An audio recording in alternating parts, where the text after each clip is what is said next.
بسم اللہ الرحمن الرحیم السلام علیکم۔ اسلام نے انسان کی زندگی گزارنے کے بہترین طریقے بتائے ہیں۔ انسان کو علم حاصل کرنے میں شرم نہیں کرنی چاہیے اور ہمیں دین کے کاموں میں بڑھ چڑھ کر سیکھنا چاہیے۔ اکثر عورتیں طہارت کے بارے میں علم نہیں رکھتی اور نہ ہی جانتی ہیں کہ ان پر کب غسل واجب ہوتا ہے، جس کی وجہ سے وہ ناپاک رہتی ہیں، یہاں تک کہ عبادات بھی ناپاکی کی حالت میں کرتی ہیں۔ صرف وضو کر کے ہی کر لیتی ہیں، جس وجہ سے وہ ثواب کے بجائے الٹا گناہ حاصل کرتی ہیں۔ آقائے دو جہاں حضرت محمد صلی اللہ علیہ وآلہ وسلم نے انصار کی عورتوں کی تعریف کرتے ہوئے فرمایا کہ انصار کی خواتین بہت اچھی اور سمجھدار ہیں، یہ حیا اور دین کا علم حاصل کرنے میں شرم محسوس نہیں کرتیں، وہ ہر مسئلے کو بلا جھجک پوچھ لیتی ہیں۔ جب کوئی بھی انسان قرآن پاک کی تعلیمات کے مطابق زندگی بسر کرنا شروع کر دے تو اس کے لیے بھلائی کے راستے کھل جاتے ہیں، ان کی خود کی زندگی بھی آسان ہو جاتی ہے اور دوسروں کے لیے وہ بھلائی کا ذریعہ بن جاتا ہے۔ حضرت ام سلیم رضی اللہ تعالیٰ عنہ سے مروی ہے کہ میں نے آقا دو جہاں حضرت محمد صلی اللہ علیہ وآلہ وسلم سے عرض کی، یا رسول اللہ، ہمیں حق کی بات پوچھتے وقت شرم محسوس نہیں کرنی چاہیے۔ غلط کام کر کے گناہ حاصل کرنے سے بہتر ہے کہ انسان اپنی غلطی کو درست کر کے گناہ سے محفوظ رہے۔ آپ بیان کرتی ہیں کہ مجھ سے پہلے کسی نے حضور سے پوچھا کہ اس شخص کے بارے میں کیا حکم ہے جو تری دیکھے لیکن اسے احتلام یاد نہ آئے، تو نبی کریم نے فرمایا وہ غسل کرے۔ پھر اس شخص کے بارے میں پوچھا گیا جسے یہ یاد ہو کہ اسے احتلام ہوا ہے لیکن وہ تری نہ دیکھے، تو آپ صلی اللہ علیہ وآلہ وسلم نے فرمایا اس پر غسل نہیں۔ حضرت ام سلیم فرماتی ہیں کہ میں نے پوچھا، یا رسول اللہ، اگر عورت بھی نیند کی حالت میں ایسا ہی پائے تو اس پر غسل ہے؟ رسول اللہ صلی اللہ علیہ وآلہ وسلم نے فرمایا عورتیں بھی شرعی احکام میں مردوں ہی کی طرح ہیں۔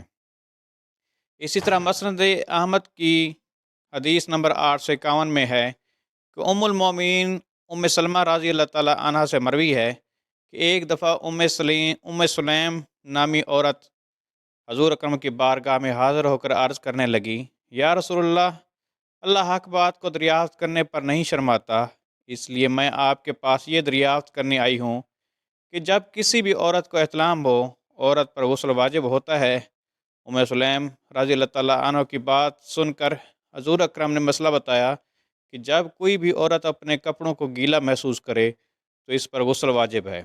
یہ باتیں سن کر حضرت ام سلمہ نے شرم محسوس کی اور سوال کیا، یا رسول اللہ، کیا عورت کو بھی احتلام ہوتا ہے؟ نبی کریم نے اس عورت سے فرمایا کہ عورت کو بھی احتلام ہے، یہی وجہ ہے کہ کئی بچے اپنی ماں کے مشابہ ہوتے ہیں۔ یا مزاج کا فرق ہو سکتا ہے کہ کچھ عورتوں کو لیکوری کی بیماری بھی ہو سکتی ہے، وہ اس بہاؤ کو احتلام کے ساتھ نہ جوڑیں۔ جب عورت صبح اٹھے تو اس کو یقین ہو جائے کہ اسے احتلام ہے تو اس پر تب غسل واجب ہے۔ عورت پر اس وقت غسل واجب ہوتا ہے جب اسے یقین ہو جائے کہ اسے احتلام ہے، ورنہ اس کا غسل کرنا لازم نہیں۔ نسائی کی حدیث نمبر 198 میں حضرت خولہ بنت حکیم بیان کرتی ہیں کہ میں نے رسول اللہ صلی اللہ علیہ وآلہ وسلم سے اس عورت کے بارے میں پوچھا جسے نیند میں احتلام ہو جاتا ہے۔ رسول اللہ نے فرمایا جب وہ پانی دیکھ لے تو ضرور غسل کرے۔ اکثر عورتوں کا یہ سوال ہوتا ہے کہ غسل کرتے وقت بال کھولنے چاہیے یا نہیں، یعنی پانی بالوں کی جڑوں تک جانا لازمی ہے یا نہیں۔ رسول اللہ صلی اللہ علیہ وآلہ وسلم نے فرمایا اس میں جنابت کے لیے مرد کو اپنے بال پوری طرح کھولنے چاہیے اور انہیں اچھی طرح دھوئے حتیٰ کہ پانی بالوں کی جڑوں تک پہنچ جائے، لیکن عورت کے لیے بالوں کو کھولنا لازمی نہیں، اسے صرف اپنے دونوں ہاتھوں سے 3 لب پانی ڈالنے کا حکم ہے۔ ناظرین گرامی، یہ یاد رہے کہ یہ صرف غسل جنابت کے لیے ہے، جبکہ غسل حیض کے لیے پانی کا بالوں کی جڑ تک پہنچنا اور عورتوں کا بالوں کا کھولنا بہت ضروری ہے۔ اب ہم آپ کو غسل کرنے کا طریقہ بتاتے ہیں کہ غسل کیسے کیا جاتا ہے۔ سب سے پہلے ہاتھ دھو کر استنجا کریں، پھر جسم کے کسی بھی حصے میں گندگی لگی ہو تو اس گندگی کو اچھے طریقے سے دھویا جائے۔ پھر غسل کرنے والوں کو چاہیے کہ سارے جسم پر اس طریقے سے پانی 3 بار ڈالے۔ سب سے پہلے سر پر، دائیں کندھے، پھر بائیں کندھے، پھر جسم پر پانی ڈال کر جسم کو مل مل کر دھوئے۔ غسل میں 3 چیزیں ضروری ہیں۔ نمبر 1، سب سے پہلے کلی کرنا۔ نمبر 2، ناک میں پانی ڈالنا۔ نمبر 3، پورے جسم پر پانی ڈال کر اس کو مل مل کر دھو لینا۔ دونوں اس طرح کے غسل کرنے والے کے جسم کا کوئی بال خشک نہ رہے۔ اگر انسان کے جسم کے حصے کا کسی بال پر پانی نہیں جائے گا تو اس کا غسل نہ ہوگا۔ ناک اور کان کی لو تک پانی لے کر جانا بھی بہت ضروری ہے۔ اگر غسل کرنے والے کی انگلی میں کوئی انگوٹھی یا پھر کوئی چھلا وغیرہ ہے تو اسے اتار لینا بہتر ہے۔ اگر وہ بہت تنگ ہو تو اس کو گھما کر اس کی جگہ پر بھی صاف کرنا اور پانی بہانا ضروری ہے، ورنہ غسل مکمل نہ ہوگا۔ کچھ اور عورتیں نیل پالش لگاتی ہیں جس وجہ سے ناخن کی جگہ پانی سے محروم رہتی ہے۔ ایسی صورت میں عورتوں کو پالش اتار کر اسے اچھے طریقے سے دھو لینا ضروری ہے۔ کبھی کبھی عورتوں کے لیے آٹا گوندنے کی وجہ سے ان کے ناخنوں میں آٹا پھنس جاتا ہے۔